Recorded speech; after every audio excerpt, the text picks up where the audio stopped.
अस्सलामुअलैकुम स्टूडेंट्स, उम्मीद करता हूँ आप तमाम लोग खैर खैरियत से होंगे और बहुत ज़्यादा बेहतरीन ज़िंदगी गुजार रहे होंगे। स्टूडेंट्स, आज की इस वीडियो में हम बात करने वाले हैं पाक नेवी सेलर्स ब्रावो बैच के बारे में कि ब्रावो बैच में वैकेंसीज कब अनाउंस होंगी, इसमें कौन कौन सी ब्रांचेज इंक्लूड होंगी। एवरी ब्रांच की हम डिटेल पता करेंगे कि क्या क्या उसका एलिजिबिलिटी क्राइटेरिया है। और उसके अलावा हम ये भी बताएंगे कि ये जो इनकी जो एक्सपेक्टेड डेट है वो कब से है, मतलब कब तक ये जॉब्स अनाउंस हो सकती हैं। एक्सपेक्टेड डेट बताऊंगा मैं, कंफर्म डेट नहीं होगी क्योंकि कंफर्म डेट किसी को भी नहीं पता होती। एक्सपेक्टेड डेट्स मैं बताऊंगा अपने एक्सपीरियंस के हिसाब से, ठीक है। तो वीडियो को एंड तक लाजमी देखेंगे तो आपको काफ़ी ज़्यादा हेल्प होगी, ठीक है। एक एक स्टेप लाजमी समझ आएगा। तो बिना टाइम वेस्ट किए वीडियो को जल्दी से स्टार्ट करते हैं। अच्छा, तो स्टूडेंट सबसे पहले हम बात कर लेते हैं तमाम ब्रांचेस के हवाले से कि कौन-कौन सी ब्रांचेस इस बार पाकिस्तान नेवी ब्रावो बैच में अनाउंस होने वाली हैं। तो सबसे पहले हमारे पास टेक्निकल होती है। टेक्निकल की ब्रांच होती है जो कि ज़्यादातर जो बॉयज़ होते हैं, ज़्यादातर जो लड़के होते हैं, सारे इसी में अप्लाई करते हैं टेक्निकल ब्रांच में, और ये काफ़ी ज़्यादा फ़ायदेमंद भी होती है। मतलब अगर आप इसमें सेलेक्ट हो जाते हैं तो काफ़ी मज़े की जॉब होती है, कोई प्रॉब्लम नहीं होता इसमें। ठीक है, उसके बाद जो नेक्स्ट हमारे पास आती है वो जॉब आती है पाकिस्तान नेवी पुलिस की, ठीक है।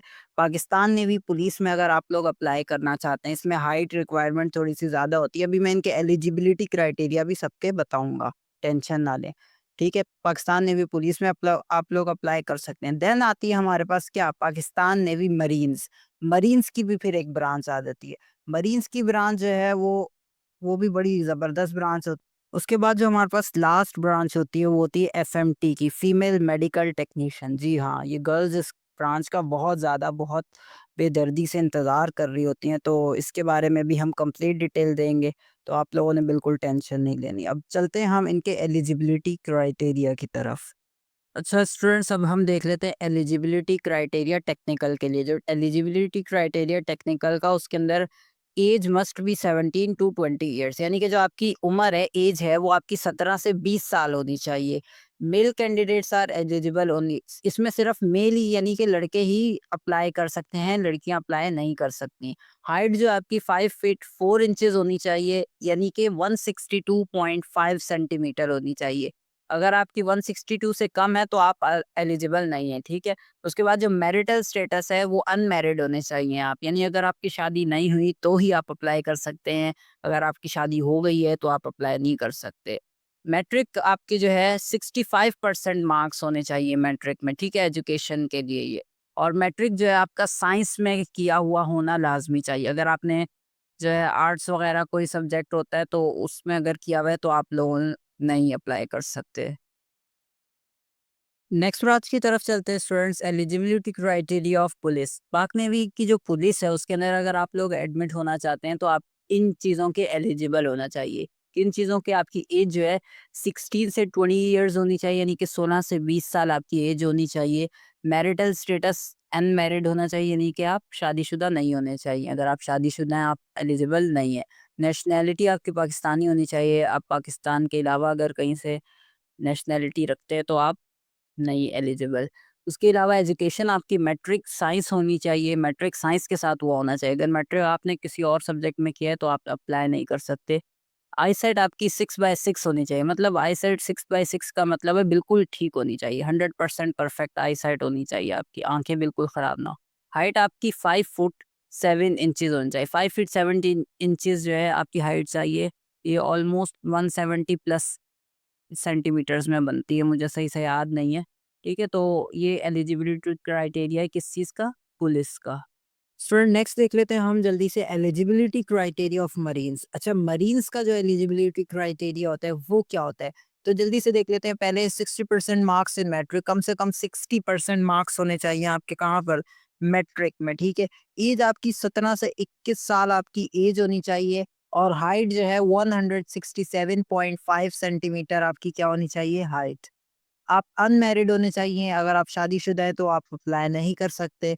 मैट्रिक आपने साइंस में किया हुआ होना चाहिए। अगर साइंस के अलावा किसी सब्जेक्ट में किया है तो आप एलिजिबल नहीं हैं। नेक्स्ट देख लेते हैं स्टूडेंट्स जल्दी से एलिजिबिलिटी क्राइटेरिया ऑफ एफएमटी, यानी एफएमटी के फीमेल मेडिकल टेक्नीशियन का एलिजिबिलिटी एलिजिबिलिटी क्राइटेरिया क्या होता है? तो सबसे पहले आपको चाहिए होते हैं 65% मार्क्स इन बायोलॉजी मैट्रिक। अगर आपने मैट्रिक बायोलॉजी के साथ किया है, यानी मैट्रिक साइंस में किया है और बायो लिया आपने, तभी आप इसमें अप्लाई कर सकते हैं। और अप्लाई करने के बाद जब आपके 65% मार्क्स बायोलॉजी में होंगे, तभी आप एफएमटी में अप्लाई कर सकते हैं, गर्ल्स के लिए, ठीक है? तो एज यहाँ पर 16 से 20 ईयर्स चाहिए होती है आप लोगों को, ठीक है? 16 से 20 की एज अगर है, तभी आप अप्लाई कर पाएंगे। उसके अलावा हाइट आपकी 142.2 सेंटीमीटर होनी चाहिए। उसके बाद आप अनमैरिड होने चाहिए और मैट्रिक आपका साइंस में क्या होना चाहिए, जो मैं पहले ही मेंशन कर चुका हूँ। तो ये एलिजिबिलिटी क्राइटेरिया किसका, एफएमटी का। अब हम चलते हैं अपने कोर्स की तरफ कि इसके अंदर जो टेस्ट है, उसका जो सिलेबस है वो कौन-कौन सा होता है, मीन्स उसके अंदर कौन-कौन सी तरह के सवालात आते हैं। तो ये हम आपको पैटर्न बताएँगे आज। अच्छा स्टूडेंट, अब देख लेते हैं टेस्ट पैटर्न। तो टेस्ट पैटर्न में सबसे पहले आपके पास इंटेलिजेंस के कुछ क्वेश्चंस आते हैं। अगर आप ये पास करेंगे तभी आपके पास एकेडमिक के क्वेश्चंस खुलेंगे, ठीक है? तो इंटेलिजेंस के क्वेश्चंस में 2 तरह के क्वेश्चंस होते हैं। वर्बल क्वेश्चंस होते हैं, यानी कि जिनके अंदर थोड़े से इंग्लिश वगैरह इस्तेमाल की गई होती है, मीन्स सेंटेंसेस इस्तेमाल किए गए होते हैं। और नॉन वर्बल होते हैं, जिनमें आपके पास बिल्कुल भी लैंग्वेज कोई इस्तेमाल नहीं की होती, सिर्फ शेप्स की हेल्प से आपको सवाल दिया होता है और वो आपको शेप्स की हेल्प से ही सॉल्व करना पड़ता है, ठीक है? और जो इसका टाइम होता है, टोटल 40 एमसीक्यूज होते हैं, 40 एमसीक्यूज, और आपको 18 मिनट्स में ये लाजमी से कंप्लीट करने पड़ते हैं, ठीक है? ये जिसकी प्रैक्टिस होगी बहुत ईजी है। हमारे पास प्लेलिस्ट पूरी पड़ी है, आप लोग देख सकते हैं, इसमें बेतहाशा बनाए हुए हैं। आगे और भी बनाएंगे इंशाल्लाह, दोबारा हम प्रिपरेशन शुरू कर रहे हैं। जो लोग चाहते हैं कि जल्द से जल्द प्रिपरेशन शुरू हो, कमेंट में लाज़मी से मुझे सिग्नल दे दें कि भाई जल्दी प्रिपरेशन शुरू करा दें सर, ठीक है? फिर मैं जल्दी करा दूँगा, ठीक है? उसके अलावा ये 40 मिनट में आपने 18 मिनट में 40 एमसीक्यूज़ करने होते हैं। तो ये बहुत ईज़ी होते हैं, आसानी से हो जाते हैं अगर आपकी प्रैक्टिस है तो। अच्छा स्टूडेंट, नेक्स्ट हम देख लेते हैं एकेडमिक का टेस्ट जो है ना, एकेडमिक टेस्ट में क्या-क्या चीज़ें होती है। एकेडमिक टेस्ट में टोटल आपके 6 सब्जेक्ट्स होते हैं, ठीक है?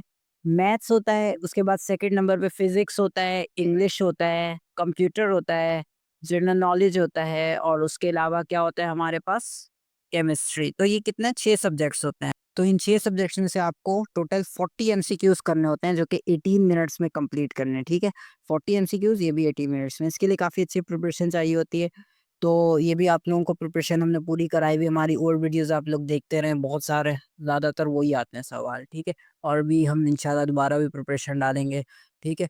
तो उम्मीद करता हूँ आप लोगों को वीडियो पसंद आएगी। और बात करते हैं अब हम कि टेस्ट, ये इसकी जो जॉब्स है, वैकेंसीज़ कब अनाउंस होंगी। तो वैकेंसीज़ अनाउंस जो है वो मई के मंथ में, यानी कि इसी मंथ हो जाएंगी, कुछ ही दिनों में हो जाएंगी। हो सकता है मई के मिड में हो जाएँ, हो सकता है 20-25 तारीख तक हो जाएँ और फिर उसके बाद हमारे टेस्ट स्टार्ट हो जाएँगे, ठीक है? तो ये थी हमारी, अगस्त से ज़्यादा लेट नहीं जाएँगी, ठीक है? और लास्ट जो डेट होगी ना, वो अगस्त की होगी, मतलब लास्ट जो डेट होती है ना अप्लाई करने की, वो अगस्त की होगी, ठीक है? इतना मुझे पता है, तकरीबन 1 महीना लग जाएगा इसके टेस्ट स्टार्ट होने में, ठीक है? तो उम्मीद करता हूँ वीडियो पसंद आई हो। Thank you very much. अल्लाह हाफ़िज़।